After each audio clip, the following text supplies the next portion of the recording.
Have you ever wondered why the Roman Empire lasted so long? Well, it wasn't because they had the best food or the most advanced technology. It was their disciplined and well-trained army that kept the empire together for centuries. These warriors were some of the most powerful and feared soldiers in history. And one of the things that set them apart from other armies was their ability to march long distances in full armor. But how far could they really go? Could they cover 25 miles in full armor? Sounds crazy, but according to history, it's true. Stay tuned to find out how the Romans did it and why modern troops can't do it today. The Roman military was known for its efficiency and effectiveness. They had a well-organized system of logistics that allowed them to supply their troops with food, water, and other necessary supplies. This was essential for long marches, especially in full armor. The soldiers were trained to carry all of their equipment on their backs, including their helmets, shields, and breastplates. They also carried extra supplies such as food rations and water containers. The average weight of this equipment would have varied depending on the specific needs of the soldier and their role in the army. However, a rough estimate for the total weight carried by a Roman soldier, including his weapons and armor, would be around 60 to 70 pounds. That's about half the weight of an adult hippopotamus. It's heavy. Now imagine trying to walk for miles under the hot sun with that much weight on your back. It's not easy, but the Romans were up for the challenge. The key to their success was their training. Roman soldiers went through rigorous training programs that prepared them for the worst conditions. They were trained to march long distances, fight battles, and defend their positions. They were also trained to carry heavy loads on their backs. In fact, one of the main requirements for becoming a Roman soldier was that you had to be strong enough to carry your own equipment. So, if you couldn't lift nearly 70 pounds on your back, you weren't even allowed to join the army. But what if you refit, and you think you could probably march 25 miles with 70 pounds on your back? Well, don't be so fast. There's more to it than just being strong. You see, marching for long distances takes a lot of endurance and stamina. You need to be able to keep going even when you're re-exhausted and your muscles are screaming for mercy. And let's not forget about the mental toughness required to push through the pain and discomfort. But some people say it's possible, so we're gonna try. First, we need to prepare ourselves mentally. We need to focus on our goal and not let the pain and discomfort get to us. We also need to make sure we're physically prepared. This means having the strength and endurance to carry a heavy load for a long period of time. It also means wearing the right clothing and footwear. You wouldn't wear sandals to a marathon, would you? So it's important to wear comfortable shoes that will support our feet and ankles. As for clothing, it's important to wear breathable fabrics that will wick away sweat and keep us cool. Now it's time to get started. We need to take our time and make sure we have everything we need before we set off. This includes plenty of water and snacks to keep our energy levels up. Once we're all set, it's time to start walking. We need to keep a steady pace and make sure we're not putting too much strain on our feet.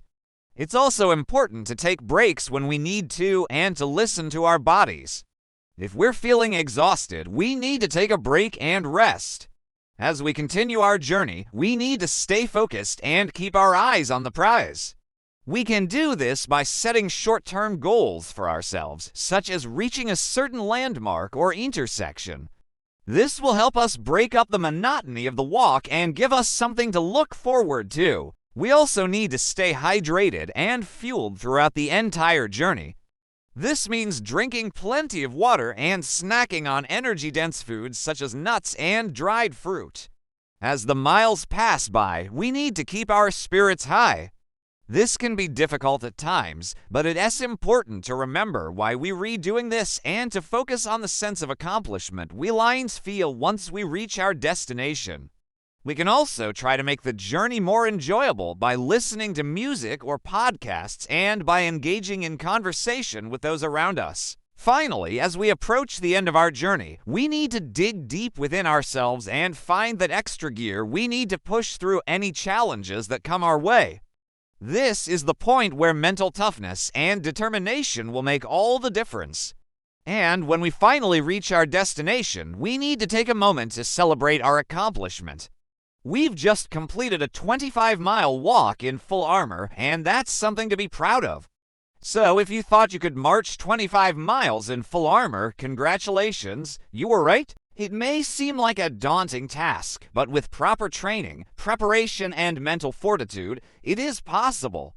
Just remember to take your time, listen to your body, and stay focused on your goal. Who knows? You might just surprise yourself with what you're capable of achieving. However, there is one thing that separates the Romans from us. It's their discipline.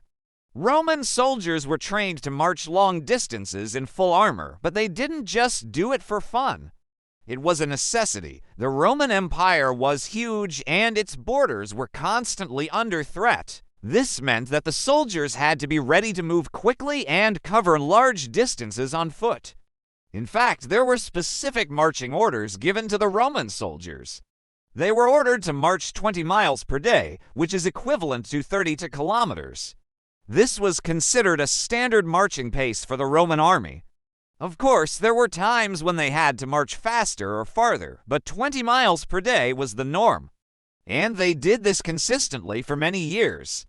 But wait, we still have 5 more miles to cover to reach the 25-mile mark. To do that, we'll need some motivation. And what better way to motivate ourselves than by learning more about the Roman army?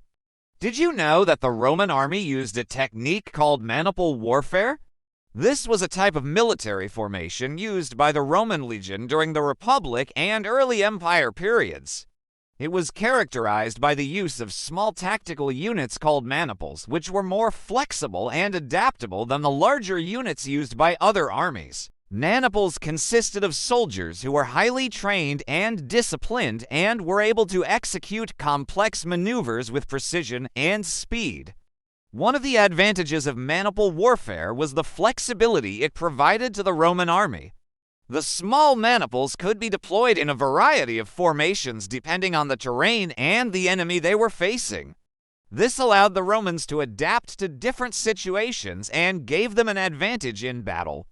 For example, the maniples could be deployed in a line formation to face an enemy head-on, or they could be used to flank or surround the enemy. The flexibility of maniple warfare also allowed the Romans to maneuver around obstacles such as hills, rivers, or buildings, making them a formidable force in both open terrain and urban areas. Another advantage of maniple warfare was the emphasis it placed on discipline and training. Roman soldiers were trained to follow orders precisely and to work together as a team. This allowed them to execute complex maneuvers with speed and precision, catching their enemies off guard and overwhelming them with their coordinated attacks. Overall, maniple warfare was a key element in the success of the Roman army. Its emphasis on flexibility, discipline, and training allowed the Romans to adapt to a variety of situations and to defeat their enemies on the battlefield. The use of small, highly trained, and disciplined maniples gave the Roman army an advantage over larger, less coordinated units used by other armies, allowing them to conquer and hold vast territories for centuries. Well, we made it to the 25-mile mark, but the thing is, the Roman army used to do this regularly. They didn't stop after 25 miles. They would keep going until they reached their destination, which could be many miles away. So if you think 25 miles is far, just imagine how much farther they went. Another thing that helped the Romans march long distances was their strategy. They never marched in a straight line. Instead, they always chose routes that would take them closer to water sources. This ensured that they had access to fresh water, which was essential for keeping their bodies and equipment clean. It also prevented dehydration, which could have been fatal in the hot Roman summers. Additionally, marching along rivers or coastlines reduced the amount of time spent searching for food and supplies. By sticking to well-populated areas, Roman soldiers could rely on the locals for provisions, making their journeys more sustainable. This not only saved time and energy, but also ensured that the soldiers were better rested and more alert when they arrived at their destination. It seems almost impossible to match the feats of the ancient Roman army, but maybe with enough training and practice, it could be done. What's for sure is that the Roman army's ability to march long distances in full armor was a key factor in their success. Their discipline, training, stamina, and strategic planning allowed them to cover vast distances and conquer new lands. Maybe their legacy will inspire future generations to push past their limits and achieve the seemingly impossible. But for now, we're just glad we got to learn a little bit about the Roman army and the incredible feats they accomplished. So thanks to the Romans for inspiring us to be a little bit more disciplined, a little bit more determined, and a lot more prepared for our next big challenge.